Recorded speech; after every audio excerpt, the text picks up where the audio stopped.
Matt Lenihan Boxing Social in association with Empire Fight Store and R Kings Competitions. We're here. Gareth Davies. Gareth, I was in Belfast last week, the place where I saved your life. Brought back old memories. How are we, mate? Oh, that saloon, Bart. How much tequila did we drink that night? It was an awful lot anyway, but you did. You saved my life, got me back to the hotel safely, and I will never ever forget it. And that was, a Gareth A. Davis special. But you saved me that night when I had a battle with the wall, At the Adam lift. Blue, the lift, I just the wall in my room, broken ribs. I thought I fought 10 men, two giants. Oh God, But no, but it was all good fun. It was all in the course of duty. I Did remember I put see Bob Arum late that night as well? No, that was the night before. no, I remember putting you in lift, pressing the button and leaving, thinking I hope he's all right. And you woke up saying, "My ribs, what's up with you?" Good times, anyway. Good Yeah, night. very good times. Thank you, Lifesaver. Anyways, Belfast itself, terrific week. I felt like although all the things with Ben and Eubank were happening, it quietened down a little bit on what was an amazing sort of week in Belfast. It's big fights and the atmosphere for that main event was incredible. Lewis Crocker, Paddy Donovan, a clash of two different styles. Thoroughly enjoyed it. I think there's been many different views on this, so it'd be nice to sort of hear from your point of view what you saw and your take on it all. But we saw the DQ given. There's a few sort of variables in this. So just from your perspective, what did you make of the decision for the DQ and sort of both men's performance? Well, everybody in our sport reacts in the moment. How you judge things, how you score things, how you give your opinions on things, and you can be redactive afterwards if you really want to. It'd be nice to know what Marcus McDonald, the referee, even though he was called Howard Foster by Dave Diamante afterwards, which threw into more confusion on confusion. But it was Yeah. Marcus McDonald, the referee. I'd like to know redactively what he thought and retrospectively what he thought of his own decision. Whether yes, he did it by the book and he was correct in doing so. There were two punches landed after the bell. Um, and he took that decision by the book. But if you dig into the nuance, Donovan was winning the fight. He surprised us all by his toughness against Crocker. You can go back and look at the complaints from Billy Nelson retrospectively about the elbow. There was a lot of clashing of heads. Crocker's a very tough dogfighter anyway, so we were expecting that from him. He could have recovered, but I think Donovan was on the way to victory. Andy Lee wasn't happy about it for Donovan. Funnily enough, it was Bacoli and Parker again with Donovan, with Yeah. Nelson and Lee. I thought Donovan was very impressive. He was very very tough, tougher than anyone could have given him credit for, and he looks very good. The nuance again that Crocker's now going to go on and fight for an IBF world title at welterweight. The only reason I agree with it, and I was speaking to Dave Caldwell about this, and he made this point earlier on, is that if Crocker does win a world title, you've got a great rematch to be made with Donovan. That Yeah. is maybe even a bigger fight. I think they should rematch personally. Yeah. I think that's the rightful thing because Crocker going for a world title fight after literally being beaten but being saved by the DQ and the bell, literally, isn't a good look for him. But Mhm. boxing is thus. It was ever thus. Yeah. Controversy spawns a million stories, and it has on this and a million opinions. But that's how I see it. Yeah, I think from ringside, obviously I was ringside, but I was to the right, and there was a camera guy there, so I was sort of half looking through the ropes at most of the fight. But my initial perspective, and I say initial, was Southpaw and Orthodox tend to clash, stand on each other's feet, and that's what was happening. And Lewis Crocker tends to walk forward, hands up, waiting to try and land that big right hand pressure fighter. Yeah. But Paddy tried to nullify it by staying in the pocket with him. He didn't move too far. He was just pivoting in and out and almost going around in circles at times. And I just thought they were both sort of there with the head. But then after the fight, Sonny Edwards actually gave me quite a good explanation as to why the points were taken off. And I know him and Tony Bellew clashed on this, but he was trying to say that so when Paddy's moving in, he's sort of looping his head in and the head would always only ever going to affect Lewis because he's dipping under to get in. But my sort of counteract to that was he's trying to like get into space, trying to get into pockets, so close the distance. But I don't know. I see it from both angles now, retrospectively. But at the time, not necessarily the punch where he got disqualified from, like, but the points before that, I just thought six of one, sometimes half a dozen of the other, and no. I agree with Tony Bellew, Matt. I think that I think Marcus McDonnell took the position that he saw Donovan in the wrong almost all the time throughout the fight, and I agree with Tony. I think Tony was right that there was a not a deliberate bias, but Marcus was seeing it in the way of Crocker from the Sonny Edwards point of view, if you like. Yeah. But I agree with Tony Bellew. I thought he was very hard done by. I thought he was winning the fight. It was a rough, tough fight. Crocker's always in rough, tough fights anyway. Yeah. You were expecting it, and a lot of people were expecting him to be too tough for Donovan, but Donovan proved up to the task. So I agree with Tony Bellew. I think Marcus McDonnell, aka Howard Foster, was the man. Was the man really who has stopped the advancement of Donovan. Donovan's got nothing to worry about. It's an L on the record, a DQ on the record, but for me, his stock rose. Yeah, I think I completely agree. The general consensus going in was that can Paddy Donovan take the power of Lewis Crocker? I don't always think you can use Conor Walker as the example because I think he's a bit of an anomaly. I think you could hit Conor Walker with a couple of bricks moving forward and he ain't necessarily going to go anywhere. So that was the big thing. Can he take it? But Paddy, and credit to Andy Lee, the game plan almost to close that distance, to stop him getting that sort of lean back up, to land them shots, I thought was perfect. And it looks like he had... timing and movement.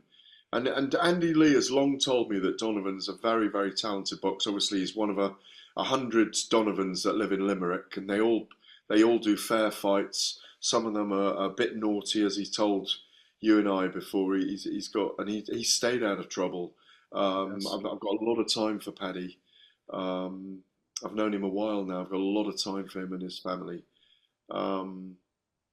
Look, Andy Lee has just done an interview with me about Joseph Parker for Ring Magazine, a deep interview for the magazine in which Andy Lee has said in the last 4 years he's really grown himself as a coach with Joseph Parker. They've grown together, and he feels that all his instinctive views on boxing and the big decisions he has to make for his boxers have been the right ones. And I've got a lot of faith in Andy Lee. I think he's one of the most talented, but not just coaches, by the way, but analysts in the sport. And I've known Andy a long time. I go back a long time. I can't remember when his career began, but I go back to the days of him and Billy Joe Saunders and him winning his world title in Vegas, and when he flew back on the jet with Adam Booth. Andy knows the nuts and bolts of the sport, and I felt for him afterwards, as I did feel for Donovan. But it was a weekend of controversies, wasn't it? Really. Well, let's jump on to the other one. So I sort of half saw the highlights because I was editing up late, trying in between trying to get a bit of sleep before the early flight back, and got to the airport and scrolled through my phone, and I was like, a draw? What's going on? And then I saw the highlights. So Gervonta Davis. There weren't many. No, Gervonta Davis moving up. Lamont Roach moving up in weight. Like the feeling was, this is a comfortable win for him. But Lamont looked really comfortable at the weight. It looked like sometimes when you move up in weight, you can maybe feel zapped. Your energy's not there. The power doesn't carry up. But he looked very, very comfortable. And Tank's not a big man in stature, but he does carry that power that can stop everything. Now, they both traded centre of the ring, both took each other's punches, but this whole taking a knee thing, and it's been reviewed, I understand, by the New York Athletic Commission. Have you ever seen anything like that in boxing where the fighter, other than for any other reason, a punch decides to take a knee and, you know... Well, I've seen Floyd Mayweather act similarly when he fought Victor Ortiz and Ortiz headbutted him. Victor Ortiz headbutted him, and Joe Cortez brought them together afterwards and got them to fist bump. But Floyd ignored the fist bump, just went bang, bang, and knocked him out. Yeah. And it was one of those moments where it took Joe Cortez and Victor Ortiz. Do I mean Victor Ortiz? Yeah, Victor Ortiz. Yeah, definitely Victor Ortiz. Ortiz by surprise. Yeah. Sorry, I'm so saying Luis Ortiz these days, or Virgil Ortiz. Yeah. There was Victor Ortiz at the time. He was a kooky character and great to be around.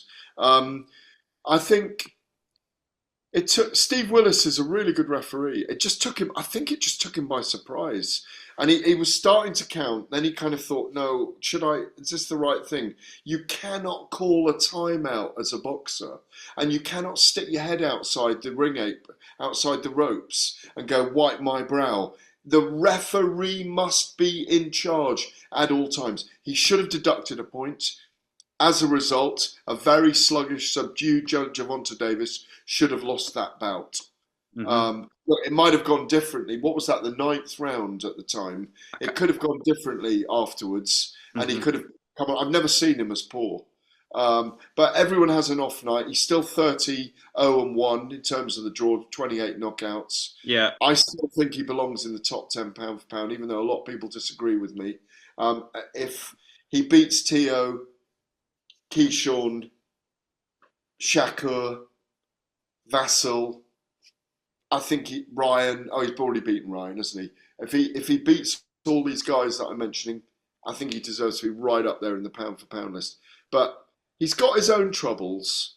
He's in his own world at times, and I just think it took Steve Willis by surprise, and he just didn't react to the moment. A bit like Marcus McDonnell didn't get close enough to those two fighters when that 10-second clacker sounded, you know? Yeah. I mean, I don't doubt when he said it at the end, because he didn't look hurt, but you could tell him he was blinking like quite a lot after just before he does it. So I don't actually, maybe I'm being naive, I don't actually doubt that it was a punch or he was hurt. I genuinely do think he did have something in the ass, but you can't, boxing like you just said there, you can't ask for breaks. Yeah. The referee's in there to do that, Matthew. I agree. That. He should have had a point deducted. And as a result, the two 114-114s would have been in Lamont's favour. I scored it around to Lamont Roach anyway. It was a terrible fight. There was virtually no action. He got countered every time he threw punches. He wasn't himself in there. And he had an off night. Simple as. Mm-hmm. Well, I think we've got to see that one run back. I think that's what will happen next. I completely agree. They need to rematch. He can't talk about Vasyl Lomachenko now, which he's doing, and say, I'm going to go into that fight. No. Put right the wrongs against Lamont Roach and then move on. Yeah, and I think as well we've got to say fair credit to Lamont Roach, because he was written off in near enough, not by everyone, but near enough in all quarters before that fight, and he showed his worth. He's coming up a weight division from Super Feather. Of course. We know he's talented, but he's not on that same level that we always want more. Look at Shakur 2 weeks ago. Yeah. Because Josh Padley put up a great fight and left the solar panels back in Doncaster. I hope he's finished them, by the way. Those ones that he left to go to Riyadh. Some poor bugger as halfway through the solar panels. He got $500,000 in a house. Josh is, I'm sure he's a nuts and bolts man. He probably was there Monday morning sorting it all out. Yeah, I can imagine. But look at the criticism Shakur Stevenson got. We're very, very... Look at the criticism Canelo gets, you know? But that's crazy. Why doesn't Naoya Inoue get... Oh, in fact, he does get it from Eddie Hearn, because he's not fighting. Everyone has something to say about the very best, because we expect more from them. But we're all armchair critics, and we should be generous to them in a certain way. No, I agree. No, I completely agree. Yeah, 100%. Aside from obviously that, the Gervonta stuff, we haven't necessarily caught up on the Eubank Ben stuff. So just quick take on them two press conferences. Very exciting. What do you make of everything that's gone on? What did you make of the sort of, I see like, not a bond, but there's the Eddie Hearn and Ben Shalom sort of, the frostiness that was there before almost comes through as light-hearted humour now on many occasions, apart from the shove, obviously, which was, I just don't know what happened there. But yeah, what do you make of that sort of, the way them two are sort of speaking now? I don't think Eddie Hearn likes Ben Shalom. I don't think he rates him. I think he gets stuck into him um, at every opportunity, and Eddie needs someone to bounce off. In the two press conferences, I thought Chris Eubank was cool, calm, calculated, erudite, articulate, and I think he had his game plan mapped out. It reminded me of David Hay when he used to do press conferences. He's planned it all out. He doesn't Yeah, say anything without there being reasoning behind it. He knew that he had Eddie Hearn tied up in the chess game on the donation of the money to fighters whose camp was ripped away from them, whose fight and payment was ripped away from them 2.5 years ago when it was first scheduled for the O2 Arena. Couldn't be beaten over that because no one else has come up with a plausible get out for some of those fighters. So they're all going to get 3.5 grand or whatever, that 50 grand he donated, which is very generous of him. Um, Eddie, he corrected and silenced Eddie on the 60-40 split because they negotiated separately with hmm Turkey Al Sheikh. Thank you, Minister, Saudi Arabian Minister, for putting that event on. Outside Fury and Joshua, it's going to be the biggest event in the UK this year. Having said that, Usyk and Dubois at Wembley will be huge in June as well, if that happens here, which it looks like it's going to happen. So my ears tell me, close to the ground. It's an enormous event. I think it'll do 1 million in pay-per-view. I think it makes 30 million yeah. box office and the stadium. It's a terrific fight. Well done, Chris Eubank. I didn't really condone. I cannot condone him smashing an egg into another man's face at a press conference. Um, for all the reasons that it didn't need it, but in one way it just ignited an excellent week in which Eggy Hearn got owned by Chris Eggs Uh, Eubank. exactly. Exactly. Weirdly, I was having lunch with Tony Sims and Conor Mm. Benn a couple of months back before Charlie Sims launched his boxing promotion as a new promoter. And I was at I can't remember, I can't remember the name of the place now. It's a beautiful restaurant in the city. Um, and I had just stepped away from breakfast to interview Connor and do some audio with him. I think it was for Talk Sports.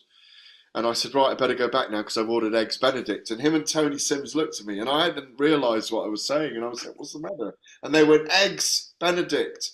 And it's like, it's even a joke to him now. I thought he Yeah. controlled himself very well on the Thursday at Spurs. I mean, I'm surprised they brought them so close together on the pitch. And I think Eubank took up that posture, didn't he? That I'm ready. If you throw, I'm going to counter. I think he Um, was very much aware that when you see Connor, he's quite he's a reactive individual. You poke him, he'll poke you back. He wants the aggression. So he was very much aware. Look, something could be coming here. I need to the make sure I'm on my fathers, guard. the fathers and the sons. The apple doesn't fall far from the tree with those two. Ben is an emotional, heart on his sleeve character who's kind of lovely to admire.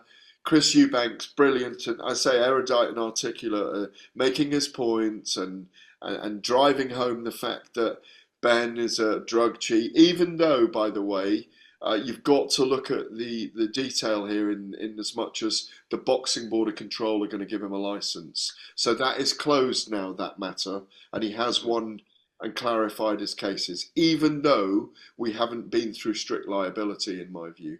hmm Yeah, I spoke to Eddie Hearn on this because he said that Conor Benn will box with a license. So when I talked to him in Belfast, I said the sort of news I took from that, which Chris Eubank Jr. was talking over, was this license situation. To which he Yeah. said Conor Benn has applied.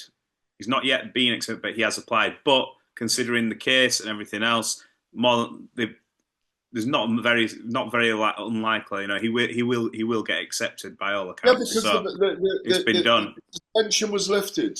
He was Yeah. clear on they're in a very difficult position unless they want to go around the houses again. And obviously, a lot of it has been sub judice and hidden under legalese. And I know a bit more background than I'm able to reveal. Yes.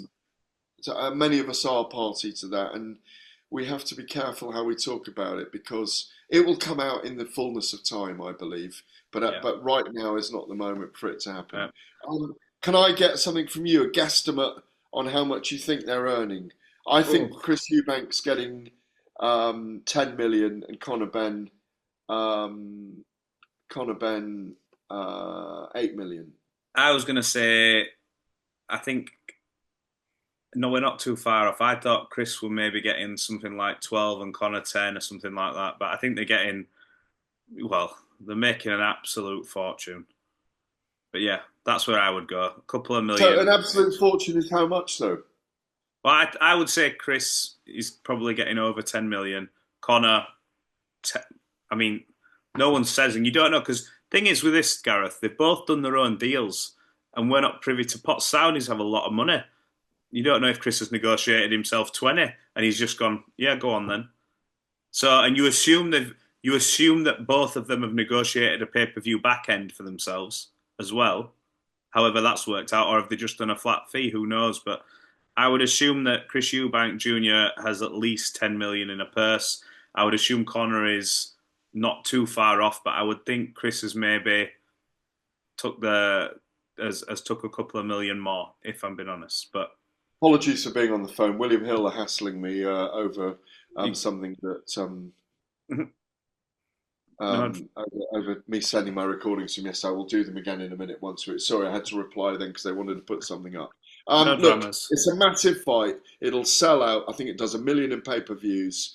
It's brilliant that we've got all these events lined up for Yeah, all the way to September, frankly. I mean, it's an extraordinary time. May the 2nd press conference today in New York.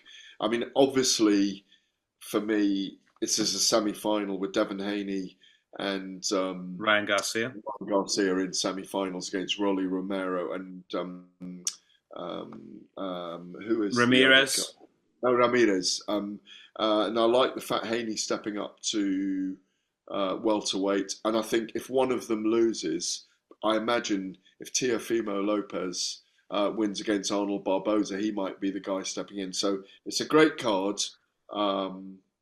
I want to be there. It'll be the week after Ben Eubank.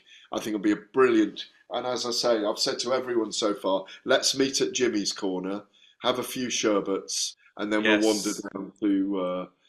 wander down to Times Square. Yeah, it's one for the books, and it's in a complete anomaly in the middle of Times Square, and three good fights. And look, Rolly Romero's he's a lot of good fun. So that on top of Garcia and Haney, it'll be an exciting fight week. Exactly. Okie doke. Gareth, appreciate your time as always, matey. Yeah, Apologies for the distraction just then as no, well. not a problem. Not a problem. You're a busy guy. Not an issue at all. We'll catch up soon. I'll let you get about your day, and yeah, we'll catch up very soon. But There's a lot of big things before I coming. go, is that an XXXL tracksuit or is it just the way you're sitting? Fuck off. No, no, XXXL. no. It looks very baggy See? on you. That's all. Yeah, That's it all. is.